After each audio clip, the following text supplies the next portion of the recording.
Peace and blessings. My name is Voyager Shamayim. I'm glad to meet you. Hope you're glad to meet me as well. And I want to speak with you real quickly. I'm not going to take up too much of your time.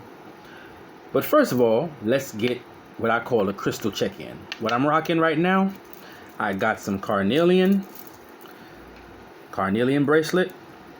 All right, you see those? It's called, these shapes are called loose freeform or freeform potato, loose freeform potato. I got it off of Amazon, so you can get different type of stones. All right, I strung it myself. I have some Larimar. See how beautiful she is. I've just recently started tapping into the nature of stones. Larimar is a she for me. Carnelian is definitely masculine. All right, beautiful Larimar. And I have a matching carnelian ring from Yemen, I believe. And black onyx. Matching bracelet with black onyx and matte clear quartz. One thing I do love is real stones. So sometimes, sometimes you get a stone and it's one of those mass-produced stones or a stone that's just really popular. It's kind of hard to tell if it's real or not, and that annoys me. So I try my best to get the most real stone I can get and just take it from there. That way I get the most authentic experience and the authentic energy. This stone, for example, I'm not sure if it's actual carnelian. It might be agate that is dyed or red agate. I'm not really sure. It's kind of hard to tell because real agate has red coloring in some of the pits that you see, so it's kind of hard to tell because they said an agate is more microcrystalline. So for example, you see this stone right here, and you can see the line. So this is the crystalline quartz, and then actual carnelian, they said, is more so chalcedony. So they're almost like sisters from the same mother, if you would. All right. So my question is, what was your first crystal / stone, however you want to word it? What was your first crystal or stone, very first, and what was your experience with that stone? One thing that I have a pet peeve with is when people just regurgitate information that is written in the book, because most of the time I believe that's not going to be your experience. Sometimes, and if you stick with me, I'm going to explain what I mean.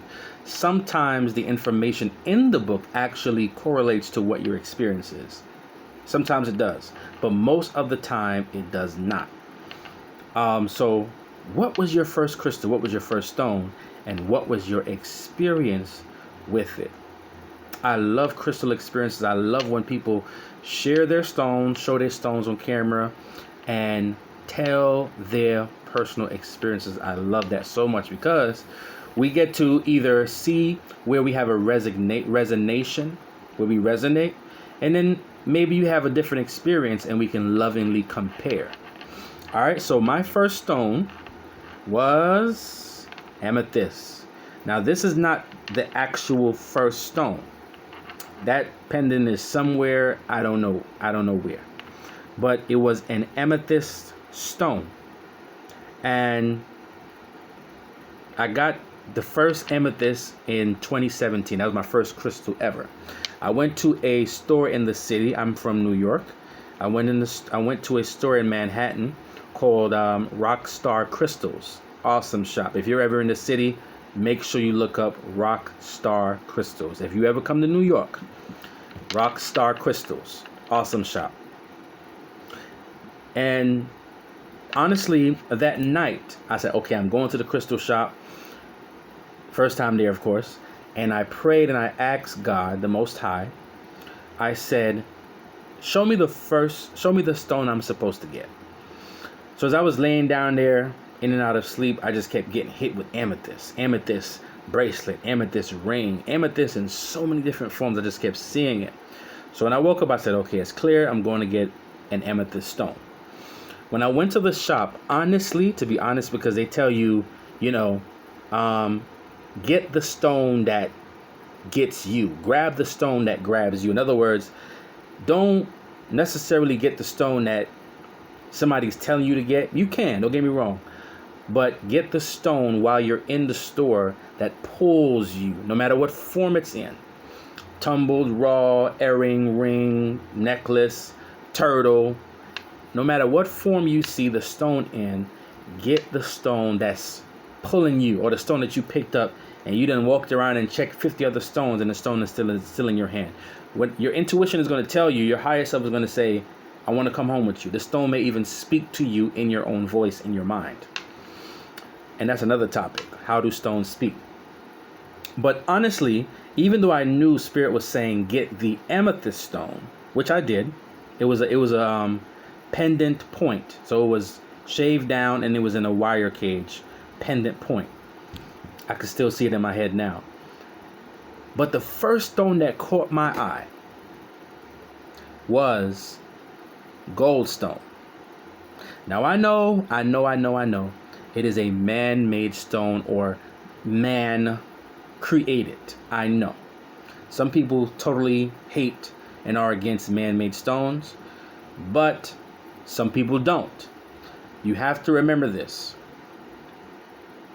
Man-made stones, most of them, for the most part, are made with natural materials and some other, unnatural materials that are not naturally produced in nature. So it's going to have an energy.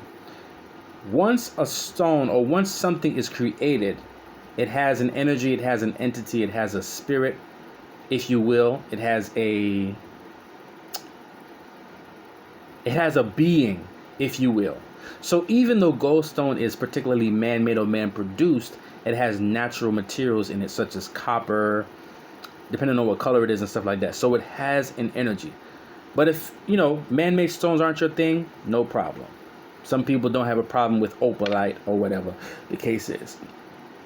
But the first stone that caught my eye that I wanted to get, but I didn't get because I couldn't afford, was red goldstone. I have a piece now, but it's somewhere else. But I left out there with the amethyst.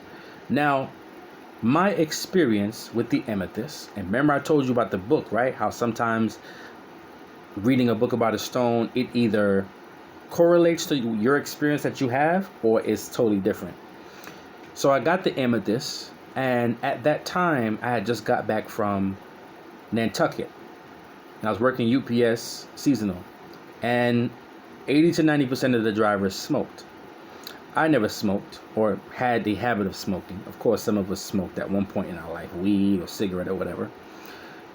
All of them smoked cigarettes. So after a while, I started asking for cigarettes. Never was my thing, never was my addiction at all. But, just being bad. You understand what I'm saying? You just want to do it just because. So, started smoking. So when I came back to New York City, I had a habit of smoking. And for a couple months. And that was around the time when I got the amethyst. So I think I had the amethyst for a good 2 weeks. Never took it off. Even though I take off stones like clothes nowadays. I don't know what's wrong with me, but never took off the amethyst. Kept it on for about 2 weeks.